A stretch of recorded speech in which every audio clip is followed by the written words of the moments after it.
Labas ir sveiki sugrįžę arba sveiki atvykę į mano kanalą. Aš esu Aistė ir čia kalba apie knygas. Tai nėra nei leidinių, nei leidyklų reklama, tai yra tiesiog mano hobis, kurio noriu pasidalinti kartu su jumis. Tai jeigu čia esi pirmą kartą, tikiuosi, kad tau patiks ir paspausi subscribe prenumeratos mygtuką. Na, o šiandien keliaujame į naują video, labai rudeniška atmosfera.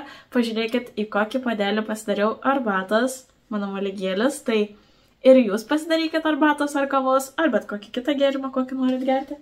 Ir šiandien mes pakalbėsim apie labai rudeniškos tematikos knygą, Dark Academia stiliaus knygą, ir tai yra Slapta istorija arba The Secret History.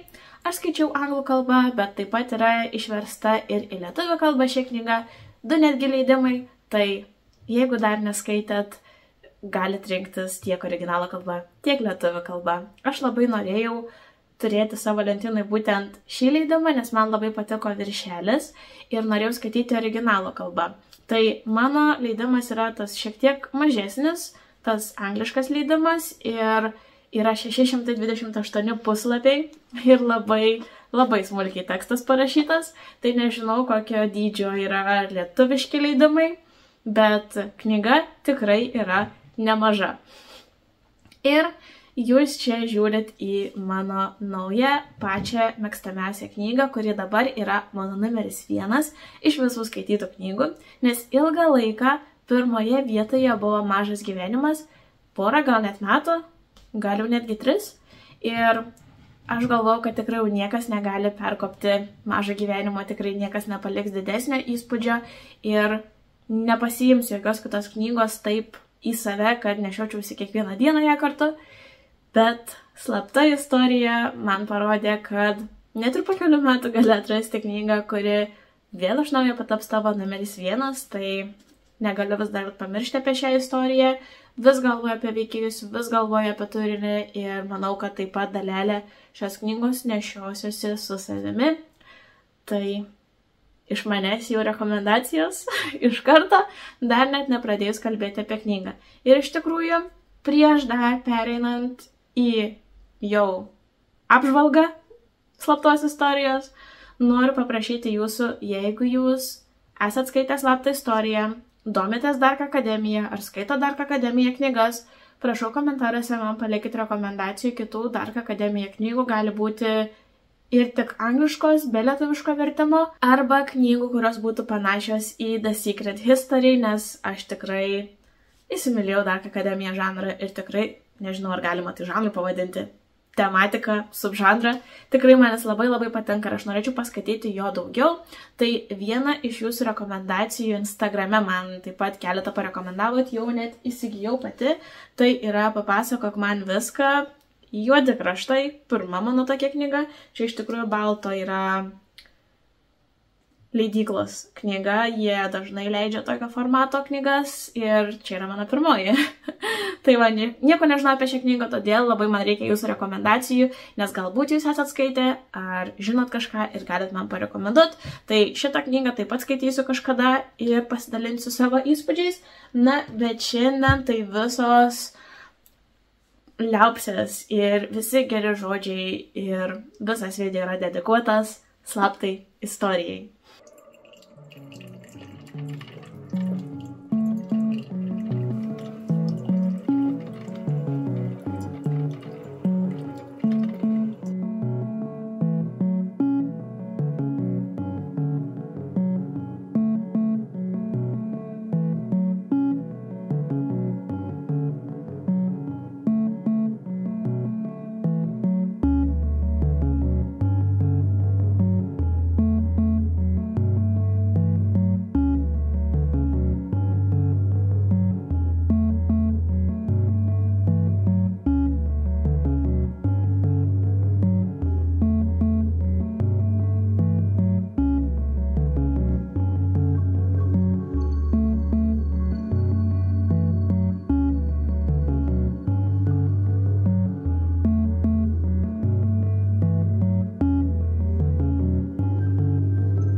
Man kas iš karto labai patiko, kad istorija yra pasakojama iš pirmo asmens perspektyvos, iš Richardo, kuris atvyksta į naują vietą, tai yra į universitetą ir pradeda savo studijas. Ir pirmas 100 puslapių yra skirti tokiam pasaulio sukūrimui, papasakojimui, kur Richardas yra dabar, koks jo buvo gyvenimas šiek tiek prieš tai, kodėl jis pasirinko atvykti iš universitetą ir toks supažindinimas bendrai su pagrindiniais veikėjais. Nors Richardas yra pats pagrindinis, pirmasis veikėjas, tačiau visa istorija sukasi apie grupelę studentų, kurie studijuoja graikų literatūrą. Tai yra 6 žmonių grupelė kartu su Richardu, tai Richardas, Henris, Edmundas, kurį visi vadina Bunny, Charlesas, Francis ir vienintelė mergina Camilla. Tai pagrindiniai yra šie 6 veikėjai, nors mums istorija yra pasakojama Richardo akimis. Tai labai taip asmeniškai, kaip visą laiką iš pirmo asmens perspektyvos būna tokia asmeninė istorija ir skaitytojas, tai yra mes, tai yra aš, žinom apie kitus veikėjus, apie istoriją, apie įvykius tik tiek, kiek žino pagrindinis veikėjas. Todėl iš pradžių galbūt atrodo viskas kiek paslaptinga ir keista, po to pradeda atsiverti vis daugiau ir daugiau tą istoriją, ji pasiekia kulminacijos tašką ir tuomet įtampa ir visas turinys tik tais dar labiau suaštrėja ir negali tiesiog paleisti knygos iki paskutinio puslapio. Pati knyga yra padalinta į 2 knygas ir labai ilgi skyriai yra. Pirmoji knyga užima lygiai 300 puslapių ir per tos 300 puslapių yra tik 5 skyriai. Ir pirmojoje toje knygoje, pusėje knygos, labai kyla įtampa, kaip ir sakiau, mums atsiveria tas pasaulis, po to atsiveria istorijos kitų veikėjų, eina turinys tam tikrą linkmę ir pirmoji knyga užsibaigia aukščiausiame įtampos taške, kai tu nežinai, į kurią pusę turinys pasuks toliau. Ir antroji knyga, man atrodo, dar aštresnės yra emocijos, dar daugiau tokios nežinomybės ir viskas yra taip įtempta, jog nežinai, ar viename puslapyje kažkas įvyko ir kitame jau gali visiškai kažkas kitas įvykti. Ir iki pat paskutinio knygos puslapio tu lauki ir nori sužinoti, kaip istorija užsibaigs, kaip gyvenimas susiklostys mūsų pagrindiniams veikėjams. Ir galiu pasakyti, kad nors aš vis galvodavau, kur galėtų eiti turinys, kaip jis galėtų išsirišti, vis tiek mane autorė nustebino ir aš nesitikėjau, kad paskutiniai 100 knygos puslapių bus tokie, kad istorija pasuks tą linkmę ir kad veikėjai, kurie galbūt net nebuvo mano vaizduotėje pagrindiniai ar labai reikšmingi, iš tikrųjų turėjo gan didelę vertę ir knygos pabaigoje buvo atskleidžiamos ir jų asmenybės ir jais rašė į šią slaptą istoriją. Tai tikrai mano vertinimu, kodėl aš taip vertinu knygą aukštai, nes knyga sugeba nustebinti. Mes tikrai daug knygų skaitom, tiek jūs, kurie mane žiūrit, tiek aš. Ir dažnai gali nuspėti, kur nueis knygos turinys. Ar matai kažkokių sąsajų su kitomis knygomis, turinys panašus, o šios knygos turinys man buvo visiškai nepanašus į nieką, ką aš dar kol kas skaičiau ir negalėjau visiškai nuspėti, ką sugalvos autorė, todėl mane knyga taip nustebino, taip įtraukė. Antras dalykas, kodėl man taip patiko knyga, yra būtent turinio sudėliojimas ir scenų aprašymai. Kodėl sakau, kad puikiai tinka rudeniui ši knyga? Visų pirma dėl to, kad Dark Academija kalbama yra apie studentus, prasideda viskas nuo rugsėjo mėnesio, nuo mokslo metų pradžios ir didžioji knygos dalis yra rudens ir žiemos sezonais ir po to šiek tiek pavasario sezonų. Bet skaitydama galėjau pajausti tiesiog visus aprašus kūnų. Tai yra tą šaltuką ryto, tą saulę rudeninę, tą grožį gamtos, nes turinys yra vystomas Jungtinėse Amerikos valstijose, Naujojoje Anglijoje. Ir ten klimatas yra su gražiu rudeniu ir atšiauriomis žiemomis. Tai tiek tą žiemos stingdantį šaltį galėjau pajusti vidumi, tiek ir tą rudens grožį. Viską puikiai galėjau įsivaizduoti. Man atrodo, autorės tiesiog talentas yra taip gražiai aprašyti scenas, kad tu atrodo visiškai jose gyveni. pradėjus skaityti knygą, tas pirmas 100 puslapių gali pasirodyti kiek nuobodus. Atrodo, kažko įspūdingo, ypatingo nevyksta, aprašomi yra gan paprasti gyvenimiški kasdieniai dalykai, vaikino įsivažiavimas į mokslus ir bandymas patekti į tą uždarą elitinę grupelę, kurioje 5 studentai studijuoja graikų literatūrą ir yra labai toks savotiškas profesorius, pas kurį ne visi gali patekti ir ne visus jis priima. Tai tą pirmą 100 puslapių, kalbant apie patį pasaulio kūrimą, taip pat ir Richardas bando patekti į tą elitinę grupelę. Ir tik peržengus 100 puslapį jau pradeda labiau ryžtis turinys. Prasideda šiek tiek daugiau veiksmo, pagrindiniai veikėjai jau labiau susišneka, nes tą pačią pradžią tai veikėjai vienas kito dar nelabai pažįsta. Richardas nepažįsta naujų studentų, kurie jau ten studijavo. Bet po to, kai jie susipažįsta, pradeda bendrauti, atsiveria tiek ir kitų studentų istorijos, tiek ir Richardas labiau įsitraukė visą šią veiklą ir tada turinys jau tikrai pasidaro labai įdomus. Bet turinys vis tiek išlieka paslaptingas, todėl kad suvoki pilnai, kad kiekvienas iš veikėjų turi kažkokių paslapčių, kažko nepasako, bet tos paslaptis nėra tokios, kad tu žinai, jo kažkas yra slepiama ir todėl veikėjai priima sprendimus netinkamus, nes jie nežino visos istorijos. Tos paslaptis yra tokios, kad net ir skaitytojas, nei Richardas tų paslapčių nežino. Tiesiog supranti, kad kažkas yra nepasakoma iki galo ir todėl nežinai tam tikrų aspektų apie kitų veikėjų gyvenimus. Ir toliau tos paslaptis tik didėja, išauga į didžiulį burbulą ir vienu metu viskas sprogsta. Ir kai atsiveria tos paslaptis, tai tada tiesiog negaliu patikėti, kad nežinojai anksčiau tokių dalykų apie veikėjus, su kuriais jau susipažinai nuo knygos pradžios.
Kalbant apie tai, kad veikėjai studijuoja graikų literatūrą, tai iš tikrųjų to yra neminima knygos anotacijoje ir gali tai suprasti tik iš knygos viršelio. Čia nelabai, čia tik toks mažas yra senovės Graikijos kažkoks paveikslėlis, bet kitų leidimų viršelį tai tikrai daugiau atskleidžia. Čia bus apie graikų literatūrą kalbama ir graikų filosofus, bet iš tikrųjų nereiktų to bijoti, nes nėra pagrindinis turinys apie būtent tas studijas, kurias yra pasirinkę studentai. Taip, nemažai yra kalbama apie tai, ką jie turi studijuoti, kad jie eina į paskaitas, kad jie daro kažkokius namų darbus. Nemažai yra įterpiama ir tam tikrų sakinių graikų kalba senovės, kur nėra jie išverčiami. Ir skaitant tikrai nesupranti, ką veikėjas norėjo pasakyti. Bet čia yra pasirinkta būtent tokia stilistika autorės nebe priežasties. Kartais, aišku, yra pasakoma, kas buvo norėta pasakyti, bet dažnai yra užsimenama, kad labai yra sunku senovės graikų kalbą išversti į anglų šiuo atveju, tai todėl yra pasirenkama palikti tokią paslaptėlę. Tai paslaptėlių tikrai yra nemažai šioje knygoje ir ta graikų literatūra, studijos graikų senovės yra labai tokia savotiška, paslaptinga ir mistiška ir leidžianti suprasti, jog ne kiekvienam galima ją suprasti.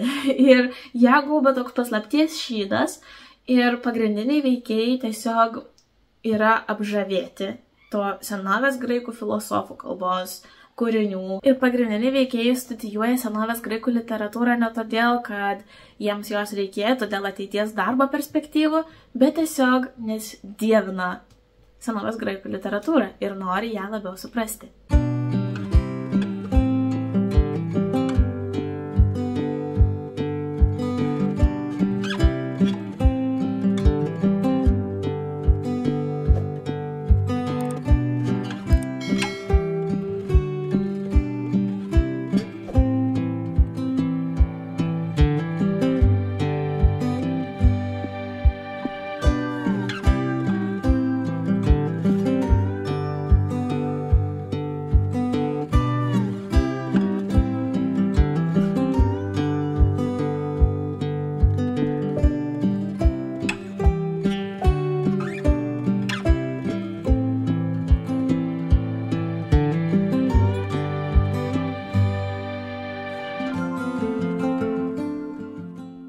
Kaip jau suprato, šioje knygoje yra daug veikėjų ir visi jie patiria daug, tiek ir gyvenime įvykių, tiek ir savo viduje. Ir visi yra labai tikroviški ir išpildyti, galiu pajusti, jog tai galėtų būti tikrai žmogus realiame gyvenime. Nors, sakyčiau, pirmoje knygos dalyje, toje pirmoje knygoje labiausiai atveriamos buvo Henrio, Richardo ir Edmundo asmenybės, jų portretai, kas jie yra per žmonės, o antroje dalyje jau buvo atskleidžiami ir kiti 3 veikėjai, tai Francis, Camilla ir Charlesas, nors vis tiek užbaigus knygą man aiškiausi ir ryškiausi asmenybė portretai buvo susidarę Richardo, Edmundo ir Henrio. Taip pat Richardas pasakoja mums istoriją, leisdamas suprasti, kad čia yra prisiminimai. Tačiau kur jis yra dabar, nėra atskleidžiama, todėl nežinai, kaip istorija užsibaigs ir kur ji pasuks.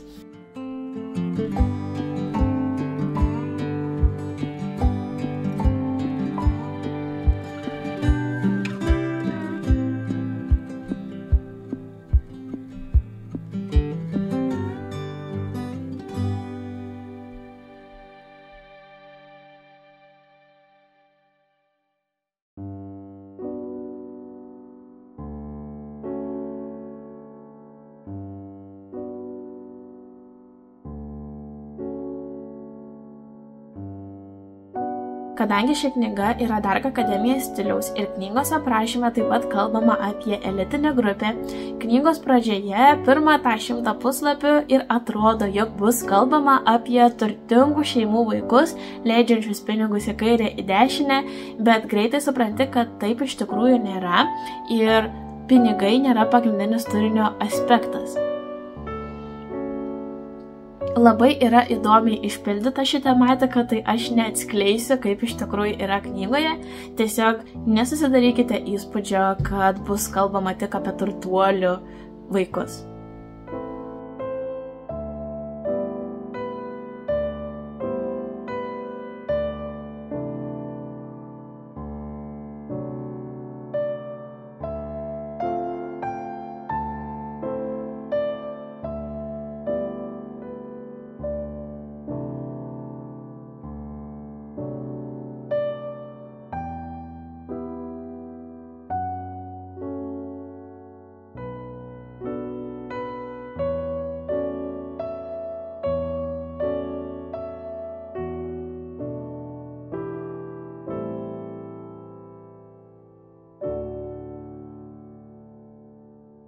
Kas dar man labai patiko, kad šioje knygoje nėra meilės linijos. Ta meilės tematika iš vis yra labai taip įdomi ir kompleksiškai išpildyta. Man patiko, kad jos čia nebuvo, bet ji buvo žmonių, pagrindinių veikėjų širdise ir jų viduje.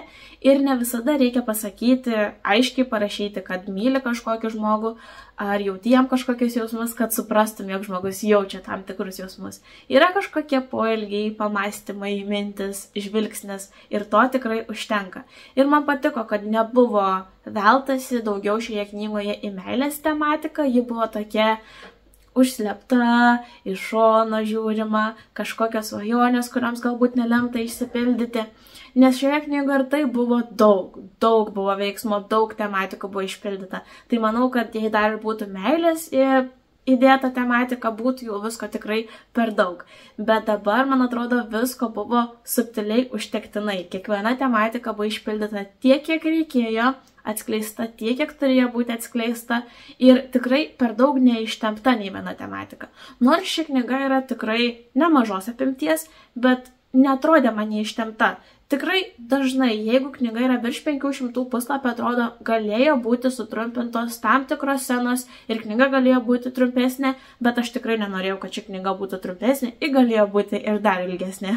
Tai knygos apimties tikrai nereikia bijoti, bet aš manau, kad jeigu jums nepatinka lėto turinio knygos, tai tuomet ši knyga gali nepatikti, nes knygoje tikrai yra ne vienas intarpas, kai atrodo nieko įspūdingo nevyksta. Yra kažkoks laukiamas, kasdieniški tokie įvykiai, tiesiog studijos, kažkokie pokalbiai, dienų, kai iš vis nieko nevyksta. Pagrindinis veikėjas Richardas, pavyzdžiui, tiesiog sėdi savo bendrabučio kambaryje, nes yra savaitgalis ir jis tiesiog mokosi, bet visi tie intarpai mano nuomonė buvo reikalingi istorijai. Tai sukūrė tokį tikrovišką ir natūralios tėkmės pasakojimą, kai turi išlaukti tam tikrų įvykių ir tuomet tas toks laukimas, kai nieko nevyksta, tik dar labiau kelia įtampą ir dar labiau noriu sužinoti, kai jau kažkas įvyksta, tai dar labiau stebina. Tai mano nuomonė, tas lėtas turinys šiai knygai buvo tikrai labai vertingas ir reikalingas, bet jeigu jums atsibosta skaityti, tai tada tikrai nebus tokia įspūdinga ši knyga. Nėra tiksliai nusakoma, koks yra laikmetis šios knygos. Gali tik suprasti, jog tai yra senesni laikai, kai dar nebuvo telefono, interneto, reikėdavo, jeigu nori paskambinti, eiti į telefonų būdeles, tikrai yra senesni laikai. Ir Dark Akademijai tai, manau, labai yra puikus toks periodas ir manau, kad tai, jog nebuvo toks lengvas susisiekimas, kad buvo senesni laikai ir sukūrė tą tokį turinį knygos. Atrodo turbūt, kad aš visą laiką jums pasakojau kažką tiesiog apibendrintai ir bendrai, bet negaliu nieko konkretaus atskleisti apie knygą, nes tai tikrai išduotų turinį. Ir kuo mažiau žinosit, kuo mažiau skaitysit visokių apžvalgų, kurios galbūt išduotų jums knygos turinį, tuo, manau, ši knyga labiau nustebins jūs. Ir aš apie šią knygą praktiškai nieko nežinojau, tik mačiau, jog labai gerai yra įvertinta Dark Akademijos stiliaus ir žinojau, kad bus tematika susijusi šiek tiek su senovės Graikija. Tai jeigu neskaitat, aš jums šiek tiek pavydžiu, nes jūs galėsit patirti pirmą kartą šią istoriją. Man tai tikrai šiuo metu yra pirmoje vietoje pati geriausia knyga. Istorija sugebėjo mane ir nustebinti, ir nuliūdinti, ir pralinksminti, ir buvo be galo įdomu skaityti. Net ir pati, ką galvojau pradžioje knygos, buvo visokie platvistai, turinio apsivertimai, pasikeitė mano požiūris į tam tikrus veikėjus ir iš tikrųjų, pavyzdžiui, apie Edmundą, apie Henry, daug kartų keičiau savo nuomonę. Svarsčiau, kokie yra jie asmenybės, ar ką jie sako yra melas, ar tiesa, kokio tipažo yra šie asmenys, ar jie yra labiau tamsūs, negatyvus, ar jie sako vis dėlto tiesą, tiesiog nemoka jos pasakyti maloniai ir gražiai, ar nemoka paguosti. Tai patys veikėjai kompleksiški ir turinys kompleksiškas, daugiasluoksnis ir tiesiog, tai yra tobula knyga visomis prasmėmis ir nenustosiu jos rekomenduoti. Ne kaip, pavyzdžiui, Mažas gyvenimas, kuri ilgą laiką buvo mano numeris 1, aš dažnai jos negalėdavau rekomenduoti kitiems žmonėms dėl tam tikrų temų, kurios yra aptariamos toje knygoje. Tai čia nėra kažkokių temų, kurios galbūt sutrikdytų skaitytoje ar paliestų kažkaip emociškai, sujauktų psichologiją. Čia nėra tokių temų. Jie yra tamsi. Jie pasakoja apie tamsius įvykius, kurie turi pasiekmes, tačiau nėra kažkokių tokių turinio aspektų, kurie galėtų sukrėsti. Tai yra labai nuostabi istorija. Ir aš visiems rekomenduoju ją paskaityti. O jeigu skaitėt, parašykit man komentaruose, kokie jūsų įspūdžiai, ar jums knyga taip pat labai patiko, galbūt nesat mėgėjai to lėto turinio ir galbūt jums visiškai kitaip pasirodė ši knyga. Kada ją perskaitėt, nes iš tikrųjų ši knyga jau buvo išleista 1992 metais pirmą kartą. Tai todėl net ir lietuviškus mes turim 2 leidimus ir ne vieną dar anglišką leidimą. Tiek būtų šiame videoje, tikiuosi, kad jums patiko manęs paklausyti. Jeigu dar neskaitėt, tikiuosi, kad sudomino paimti šią knygą, pasiieškoti jos ir paskaityti. Ačiū Jums, kad žiūrėjote dar kartą ir susitiksim, kaip visada, kitame mano video. Ate!